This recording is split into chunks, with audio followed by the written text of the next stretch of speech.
Righto, welcome to episode 8. I apologise for missing an episode last week. The boys were a little bit behind schedule, so we concentrated on getting a few orders out the door. Now we have caught back up, but Brown Springs have sent our lease back. They've been reset and they're ready to go back in the car. So I'm going to put some new bushes in these. I'm going to get them under the car, the diff in the tail shaft, and we'll get it rolling again. So in this episode I plan to hook up the handbrake, we'll plumb some brakes up, and I'll see what else we can squeeze in.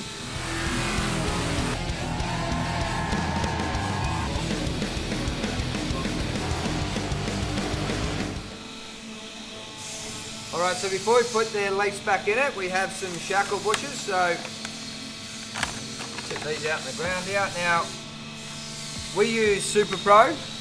Super Pro, like I've said to everyone here, Autobarn, Bursons, Repco, they should all supply them. I don't see why they wouldn't. If we look here on there, the most important part, Australian made and design. So I know these are still made in Australia. Now that's very rare these days. Obviously most stuff does come in. So Super Pro are really good, and one other thing is we get a lifetime warranty there. So I don't know how many suspension bushes out there will give you a lifetime warranty. So put them in, they're going to outlast you and the car. So between that, we've got the new bushes, come to the grease. So a little bit of fit up grease, a light smear around the rubbers where it tells you on the instructions. Just read the back of the packet if you're unsure.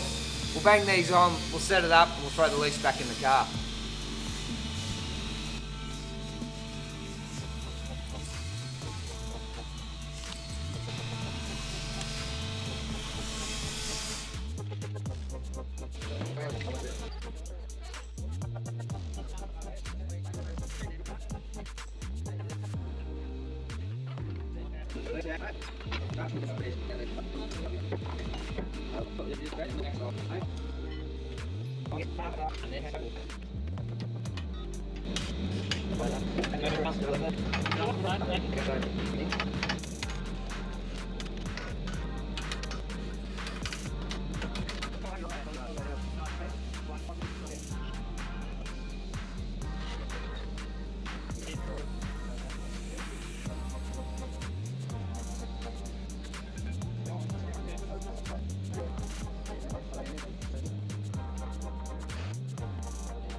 Righto, so me and Jace will just roll it off the hoist.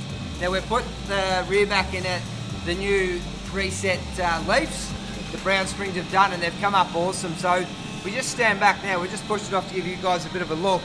Now if you work out the wheel in the arch there, now the shocks aren't dialed on yet, so there's a little bit of tweaking to do, but how much better does that already look with them wheels symmetrically in that arch? Now that to me is the perfect ride height. So with the engineer's spec, engineers are going 100mm clearance all the way through.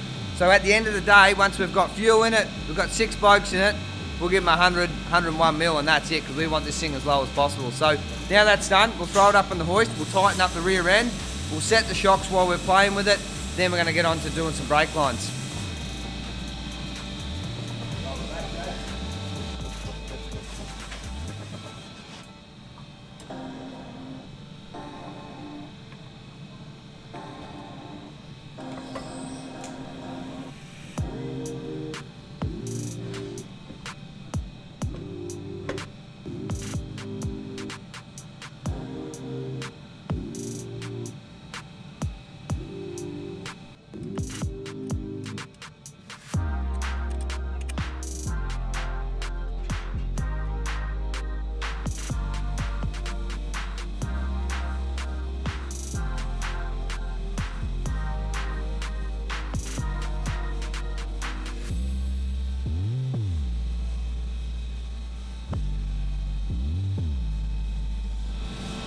Alright, so we've got the diff in, leafs are all tightened up, tail shafts back in. So when it comes to the Viking shocks, if we come back around this side here with the cameraman, so you've got a compression, a C and an R for rebound. Now, if you read the instructions, it's got street use, drag use, a heap of different ways to do it. Now, dial them completely as far as you can to the left, anti-clockwise, and then go for your settings. So there's a plus and a minus. Now, we do on the rear, I've always gone 4 clicks so you can feel the click. 1, 2, 3. So we'll go 4 on compression, we'll go 6 on our rebound. Now you'll feel them click as you set it. Now, They have got a little grub screw there you can nip up to stop them moving, but we're only going to test this car at the start.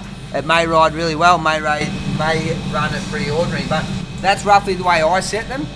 For a street use car, completely different burnout, completely different drags. You can set them a heap of different ways. That's why Viking is so good to use. It's got so much adjustment, anyone can do it. Now, make sure you read your instructions as it comes with the shock.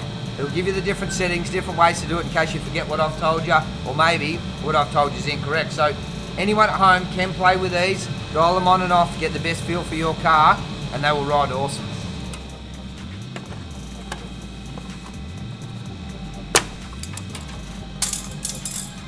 Right, I've just thrown the pliers, but right, what we're going to do now, we're going to move on to the braking system now.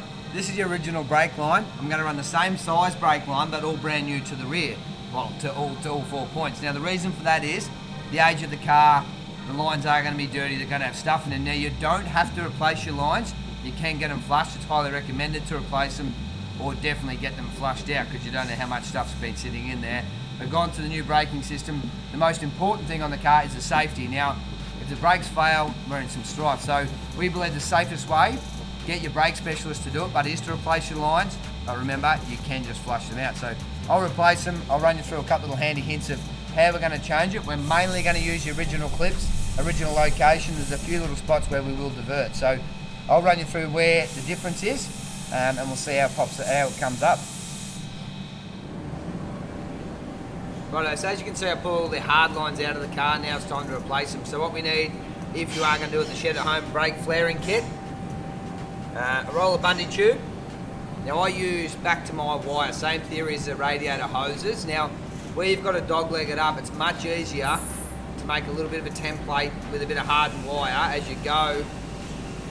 For example, something like that, which I'll do a little bit further in the car. But if you make that there, then you go to the bench, you can get one end of your pipe done, feed it through the car, and it's already bent in position, makes it much easier. Now, a great little tool that we have here is a little rolling device here too. So if you do try and use your thumbs with the Bundy tube, you will kink it. So make sure you get yourself a little tool, little rolling tool, bit of a setup. Now, if you don't have this stuff at home, by the time you do purchase it, it's probably going to be easier just to get your local mechanic or brake shop to remake your hard lines for you. Now, an extra little trick we've got here, if you do get the Bundy tube and you are going to do it at home, lay it on the flat ground before you start and just roll it out. So roll it out on a hard surface, and it does make it much easier to start with a bit of a flat piece before you go further into it. So what I'll do is I'll jump in the engine bay here, because we do have it. We'll start with our first line. Now our first line's going to be to the rear, so if we jump up in the engine bay here, now we've got a proportioner valve on the side. Now everything is just dummied in there, so obviously behind the cameras we can take everything on and off and check it all too. So proportion valve set up in here. Now what we need to do is we need to run down the original path. We're going to jump in beside the fuel line, and we're going to use the fuel line as our guide to run to the rear. Now the easiest way to do it, as I said, get your bit of welding wire, a bit of hard fencing wire, whatever you want to do. Make a little template which follows the path of the fuel line down round. Now we want to stay back right away from the extractors and right away from the steering here, so nothing gets caught in the way. So I'll make a little bit of a template, I'll bend it up, we'll come back around here, hopefully we'll get it roughly in the shape with our Bundy tube, we'll feed it in from underneath and it should fit up okay. So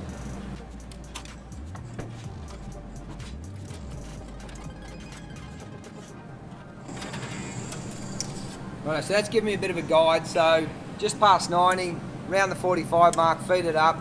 We'll get the Bundy tube, we'll trial and error, make sure it fits in there, then we'll flare it and put a fitting. Now the other thing is, when you flare the end, you will need a straight section to try and get a flare on unless you've got a big dollar tool. So just make sure you leave yourself plenty of room from the bend to where the flare is going to be, obviously to get your flaring tool in.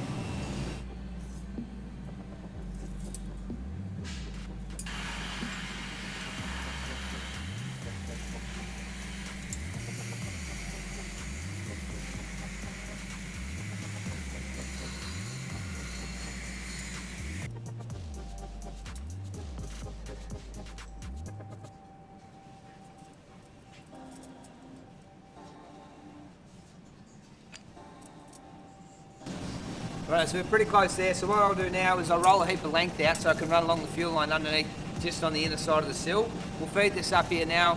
We've got our little flare on there, so hopefully I've got all my lengths right. Now, obviously trial and error. When we do fit this to the car, We'll follow the path the best we can. Obviously keep the biggest clearance from your exhaust system that you can possible on your car.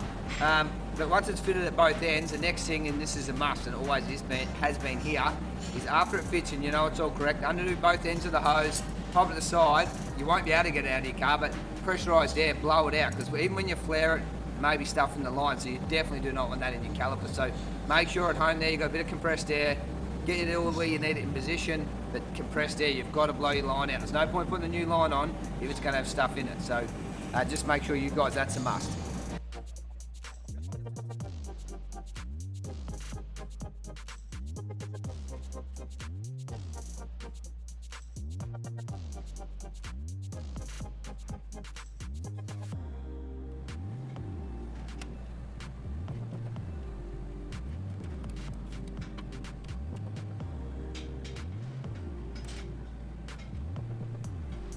Alright, so we've got the front of the line finger tight, it's roughly in position. What we'll do, I've obviously had Jace give me a hand here so I didn't whack the bunny tube down the side of the car. So we know we're in position, it's in the engine bay, it's following the fuel line. The fuel line's obviously been in the factory location. So what we're going to do is try and lift it up in the air. Underneath is really easy, it's a bit of a straight run to the rear. So we'll clip it all the way to the rear, but now we're in position at the front here. We're going to have to do our bending, flaring, cutting underneath the car. It's a little bit more difficult, but it's a lot easier to do it at the rear where there's more room than it is jammed in the engine bay around the extractors. So up in the air, see how we go.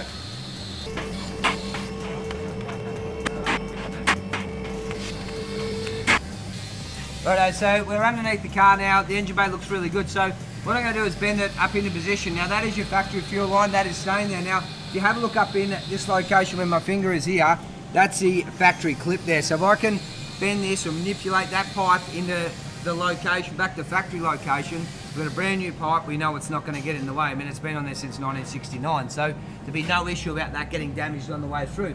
Now when we follow the fuel line, if we just duck around here and go next to my assistant Jace here, we'll see the fuel line runs up and darts up into the floor, which is fine. Now originally the brake line, if we follow it across here, used to duck across the top there, and it's going to be super close to the exhaust pipe. So what we're going to do, once we get to this corner here, we'll fold it in, we'll clip it up there, and we'll get a large gap between the brake line and the exhaust to keep the temperature out. So we'll fold it in, then we'll go back into the factory location where the flexi line mounts. So just be mindful here, two things. One, that the line does not get damaged from rocks, debris, wheel or anything else like that, and you keep it away from your exhaust. So we really want to keep the temperature out of that brake line the best we can. So factory location where possible, then after that, let's think of the temperature and the damage that can be done to it.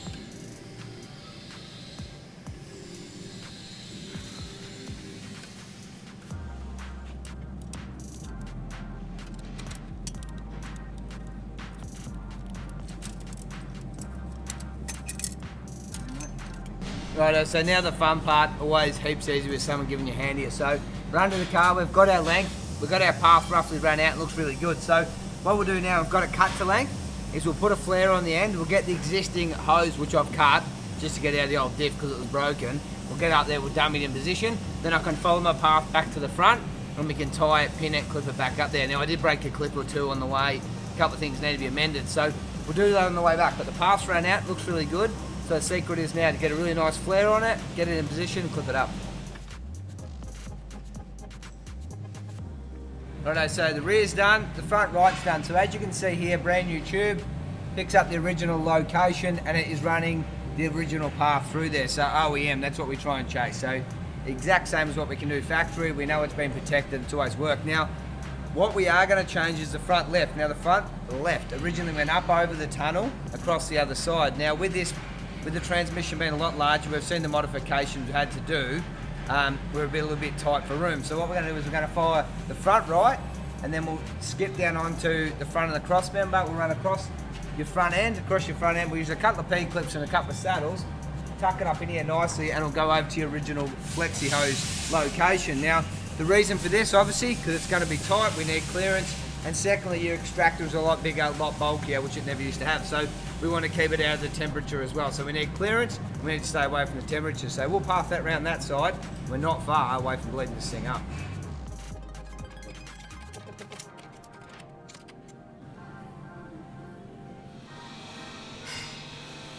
Righto, so we've got the hard lines ran through the whole vehicle except for the diff. Now, when removing the old diff, I cut the flexi line, it was all broken, it was no good, so we obviously want to replace it as well. So the easiest way was just to cut it off, drop the diff out. So I've ordered a new one from my local parts supplier. Hopefully we'll get here later today. Now while I'm waiting for that, we're going to fit up a universal handbrake cable kit. Now with the handbrake cable kit on the car, we're going to run the factory mechanism inside, the cable running down, and then about midway on the vehicle there, we'll disconnect it and we'll join our Wilwood cable kit. So if you have a look on the ground, I've laid the kit out. We'll rip the box open. Now it comes with our two cables, obviously, as we see around the outside. Some clips to hook it up to the Wilwood system at the rear. Some points of contact where we'll join the two into one, and some kind of joining mechanism. Now, this is a universal kit, and with a universal kit can be used on any make, any model of car all around the world. So designed for the American stuff, works really well in the Australian. So I'll give you guys some handy hints along the way of how to fit it up to your HT. Righto, so the first thing we're going to do is going to run our cables from the rear of the diff, find the path of travel towards the front of the vehicle or to the halfway point of the vehicle and work it out. Now, three things to be mindful of. One, the heat of the exhaust. Two, the travel of the suspension, so we don't want anything to get hit or jammed. And number three, most importantly, the travel of the cable. We've got to make sure it moves freely. So what we'll do is we'll rough it in. Now the best way I find, bolt the rear section up to the little bracket. So we come up here, the little bracket where the mounting is. We'll mount that up. Only ignore your lever action. Don't look to your lever action. Just the outer cable only. Mount that up, and a handful of zip ties. So obviously we're not going to leave the zip ties on there, but if we rough it in with some zip ties, then we'll check to make sure the cable moves freely. We'll check for clearances, and then after that, then we'll be able to do the P-clips on for a more permanent thing. So last job that we're going to do are the P-clips. Don't put the P-clips on until you're 100% satisfied the cable is moving freely and it lines up with the front.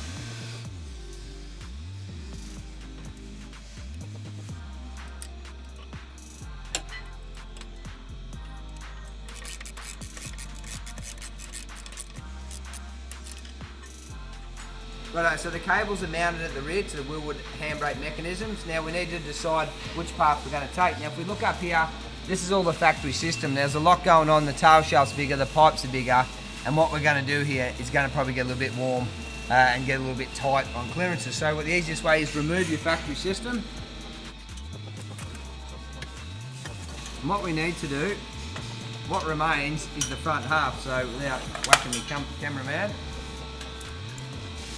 we've got the system here. So what I'm going to do is to avoid the heat, the temperature and everything else is what we'll do is we'll just pass it over the top of the cross member, and there's a nice little gap running down through here. So if I run down this edge here, we'll use the side of the chassis kit there to go all the way down. The back right is going to be super easy. So if we get the back right hand side, we shoot that up there, pretty much runs in a dead straight line. We've got no temperature issues, we've got plenty of clearance. So that will pull really easy. So what I'll do is I'll bang a couple of ties along the side here, so we'll just drop that one back down for a minute. We'll bang a tie around our right hand side one, driver's side.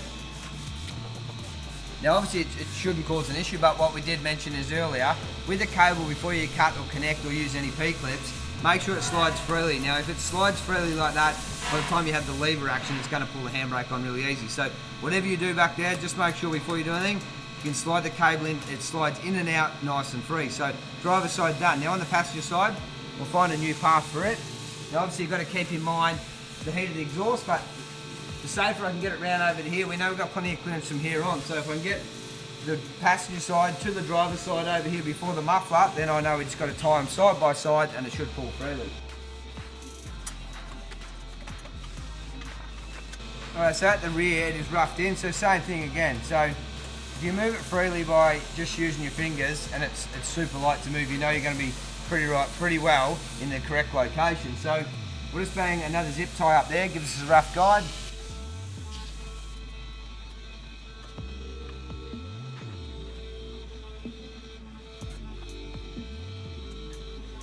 Righto, so now we've got the rear pretty well sorted, so where it is a little bit close to the exhaust, we'll put some P-clips up. If we need to, we can head shield, but it looks pretty good back there. I think we should be fine for clearance. We know they both float fairly easily. So before we make the final decision of cutting anything, we need to make sure the front's going to work. Now we've got the cable with the front and we've moved it across location. So you have moved it across a couple 100 mil in the vehicle. There's a slight little thing that a slight little issue that may occur. So we rather than be squaring that roller there, it's going to be kicked across a little bit. Now we don't want it to jump track or to wear out. So the easiest way we've come up with that. Now for yourself at home, a couple of washers will do the same thing. So remove the front bolt and loosen the rear bolt of your little roller there, or your little runner. We'll remove the bolt. Now my boys here have just machined me up a 10mm piece of aluminium, so just a spacer. Now if you get half a dozen washers, they'll do the same thing. So obviously use a longer bolt. You want to make sure your thread goes in, a little spacer there. Now we'll just nip him up finger tight.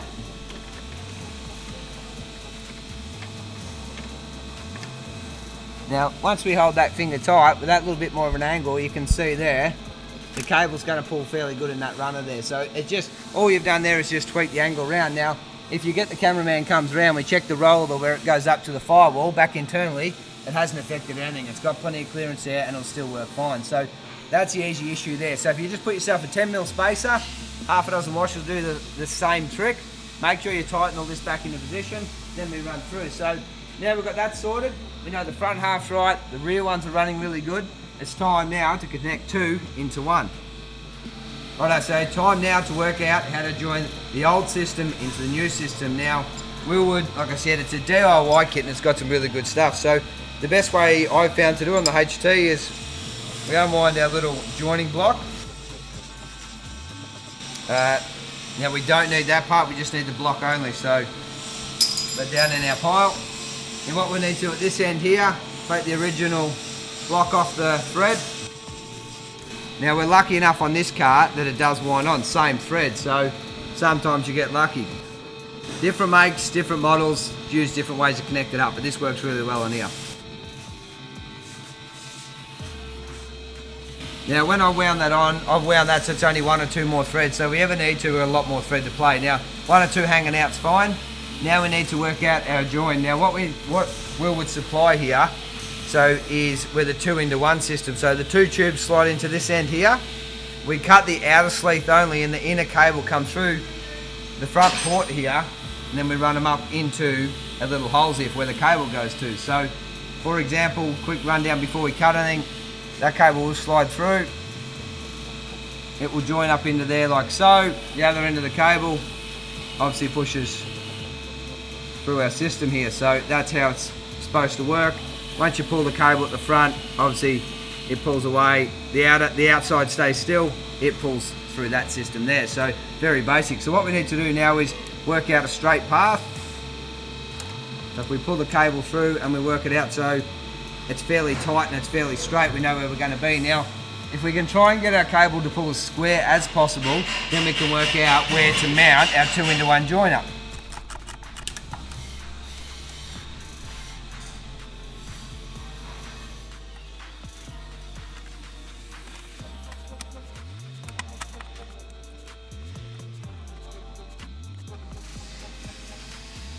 Alright, so now we need to get the outer cable sorted out, so for length. That's all mounted up, so before we cut the outer cable, obviously we need the inner cable a lot longer, so remove both inner cables.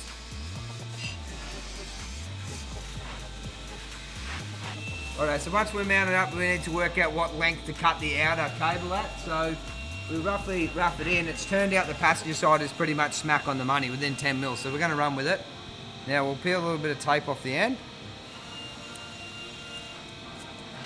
Now as we can see, the cameraman comes in there, we feed that in, it's got a lot of play, a lot of slop in there. Now, that's obviously incorrect. So on the cable somewhere along the line normally, we'll be floating a ferrule. Now, the ferrule there takes up the slack for us, so we push in the end there, and as we can see, that's nice and tight, and that will work really well. Now, on the instructions it says to use a Loctite, but we've got a retaining compound, so at the end of the day it does the same thing. So any retaining compound you got, just a little bit of retainer compound around the outside of the ferrule.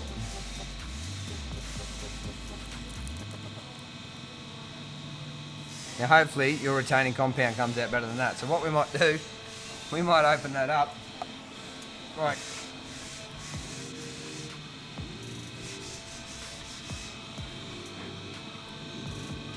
Righto, so we'll let that one sit now. To the driver's side, it'll obviously need to be trimmed. So we're running up the edge we'll follow the same path. Now before you mark the driver's side, it's a little bit tighter on the spring and doesn't have free play. Now allow your suspension wheel travel up and down. So we come back, get the cameraman maybe to jump up near their right rear wheel there. As we'll see here, rather than pull that cable tight, now you know that's going to travel up and down. We'll just give ourselves a little bit of leeway. So we just push it back a little bit. Obviously gives us a bit of slack there for that to travel up and down. So make sure you leave a little bit of slack on there. Line it up the side where we're going to clip it. Work out where it's going to come out and go in. Obviously mark it.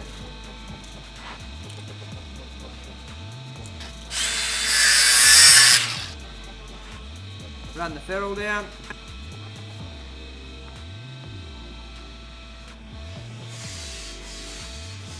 I think it may be time for a new bottle of Loctite or retaining compound.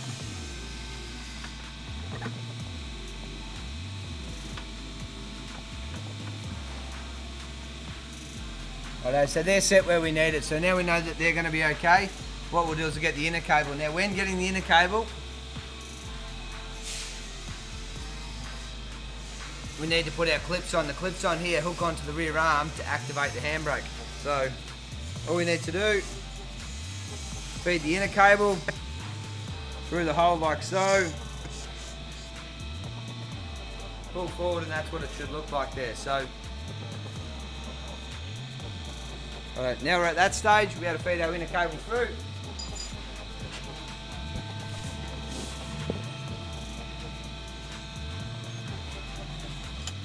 Now if we get the cameraman to swing up there, up to the top here, we've got to hook this mechanism up.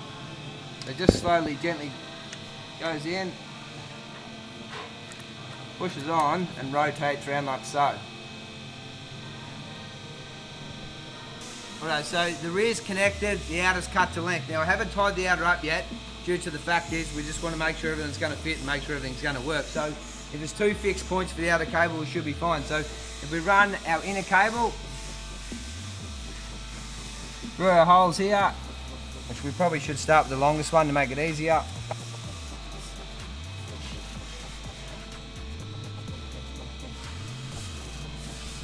Now whatever we do when we are doing this, pull the cables as tight as possible and hold there with one hand, use your other hand to nip up the Allen keys. Do not cut any length off any of these inner cables until we can double check to make sure the handbrake mechanisms are working correctly. Alright, so what I'm going to do now is I'm going to just run you guys through and explain to you how to adjust the handbrake shoes before we go any further. But we start front to back, and we have a look here now. Now we've got our spacer, and it's only loosely, I've got to tighten all this up. Cable's running nice and square. We've got it mounted at our joining point. They're running to the rear. Now all I need to do, obviously once I know that the system is working correctly, is put a few P-clips around to keep it away from the suspension, the heat, and obviously to make sure the cable still pulls nicely.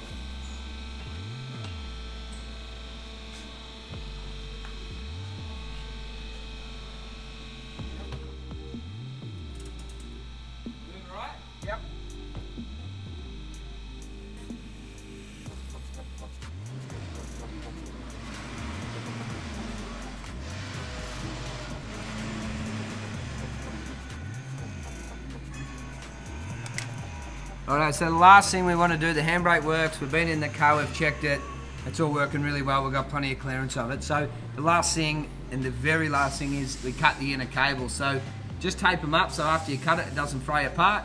Grab a set of pliers, paper blade in the grinder, quick nick through.